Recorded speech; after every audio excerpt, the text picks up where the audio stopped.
The wife directive number 4. The marriage questions. Hello everybody, I'm Jim McCotter. Welcome. In 1 Corinthians 14:33 through 35 it reads, quote, "For God is not a God of confusion, but of peace. Women should be silent during the church meetings. It is not proper for them to speak. They should be submissive just as the law says. If they have any questions, they should ask their husbands at home, for it's improper for women to speak in church meetings." End quote. In the New Testament, God specifically addresses women in church meetings in 3 different places. In each place, God addresses a different issue with women. First, in 1 Corinthians 11, verse 2 through 16, it's clear that all men and women are, quote, praying or prophesying in church. End quote. It even explains how they should do it. Number 2, in 1 Corinthians 14:34 through 35, this is the verse above which we just read and we'll look at closer in just a minute. Number 3 is 1 Timothy 2:12. God says, quote, "Do not allow a woman to teach or exercise authority over a man, but to remain quiet," end quote.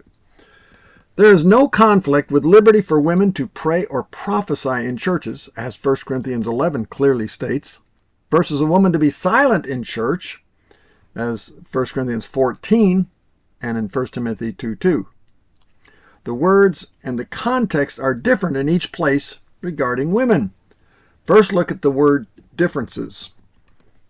Prophecy. Prophecy was used in different ways in the New Testament. Depending on the context in the New Testament church, they had open times where everyone was, quote, praying or prophesying in the churches, as 1 Corinthians 11, 4, 5, and 16 indicate. But it was, quote, one in turn, one after another, as 1 Corinthians 14:27 indicates. The common use of prophesying would have been like being inspired at the moment to share praise, thanksgiving, or whatever God spontaneously puts on your heart, just like spontaneous prayer when everyone has opportunity to pray. Then teaching. Teaching was to impart instruction, to instill doctrine, to explain or expound, to give authoritative direction for and to the church. The teaching was a time for spiritual leaders, men who were the gifted pastors, teachers, for, quote, the pastors and teachers for the equipping of the saints, end quote, Ephesians 4:11 and 12. So in 1 Timothy 2:12, where God says, "Do not allow a woman to teach or exercise authority over a man, but to remain quiet," the context there is men teaching and exercising authority versus women teaching and exercising authority over men. In this context, women are to remain quiet. The next word is speak. Speak was also a word that was used in different ways depending on the context. It could refer to teaching or prophesying, but the Greek also translates it as talk, which may better fit the context here in this portion in 1 Corinthians 14.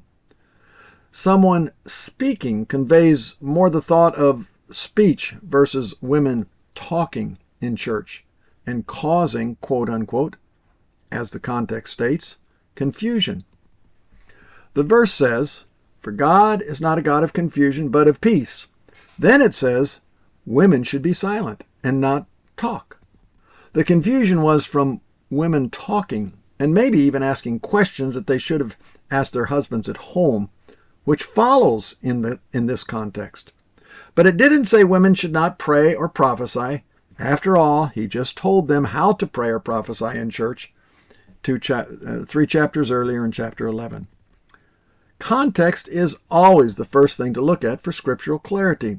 In this specific context, both before and after, when women were told to stop talking, to not have confusion but peace, and they should be submissive, and if they have any questions, they should ask their husbands at home. That's the context. If one interprets these 3 passages in context, they all harmonize. Most look at these verses in reference to church. But in 1 Corinthians 14, there it's amazing insight for how a wife can affect her husband, their marriage, and her family. This verse said that wives should be submissive to their husbands. If you did not read Wife Directive number 3, you must read it to understand this subject and learn all the real-life benefits for the wife that is submissive to her husband in everything as unto the Lord. Some husbands and wives' relationships can be like the tug-of-war game, each one pulling against the other. The harder one side pulls, the other side will always lean back harder. But if one side lets go, what happens? The other side falls over, or they will immediately lean forward toward the other side, the other person. Wife, when you don't resist your husband, he will stop leaning away from you. But if he sees you truly have an eager spirit of submission, that will even attract him, unlike anything in the world. There won't be anything he won't want to do for you. Now, in this scripture in 1 Corinthians 14, it's interesting to note that God did not say to go ask the pastor your questions, nor did it say go to the women's Bible study leader and ask her. No, God said, quote, women should ask their husbands at home, end quote. Pastors and many women might know scriptural answers far better than many husbands, but God makes it clear that he wants the wife to not look to them, but rather look to their own husband as her head in all things, including all spiritual things.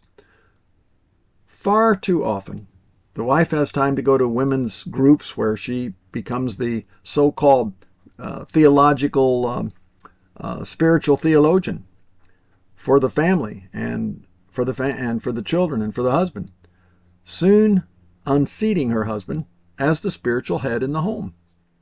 Rather, she should be the example to her children of looking to her husband, their father, as the spiritual leader and head, not the church or any other man or woman. Wife, do you get this?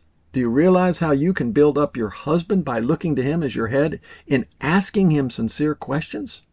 Go home, ask your husband questions. Stop telling God's ordained head for you what he should think, but rather, God said, you ask your husband the questions. When a wife understands and believes that God has ordained her husband to be her teacher, according to 1 Timothy 2:11 and 12, and then begins asking her husband all her questions, she will then experience and enjoy a bonding with her husband that God ordained her to have from the beginning of creation. In doing this, she becomes a spiritual stimulus to her husband's spiritual growth, maturity, and leadership. She will be surprised at the results this one thing can do to impact her marriage and family. It can be degrading and undermining to a husband if he sees his wife looking to any other person more than himself, even for her spiritual leadership. Though some husbands might say that it doesn't bother them, in most cases, down deep it does. But if it really doesn't bother them, then they are shrinking their God-given leadership responsibility. They're shrinking back from that. And the wife needs more than ever to be this way towards that husband, to ask him questions. Some husbands do not want to sacrifice their time for this. This then would be even more reason for a wife to spiritually stimulate the husband's responsibility by asking him questions, not being pushy, but with real respect. A wife can ask her husband any time at home. However, asking at the dinner table in front of the children can be one of the best times to honor him in this way. Her example will not only increase her husband's spiritual maturity and leadership, but it will also cause her children to grow in their honor and respect toward their father. How important that is. The wise wife learns what, when, and how to ask her husband spiritual questions at home. Not just to learn herself, but also to help build her husband and children spiritually. Nothing is more important than that.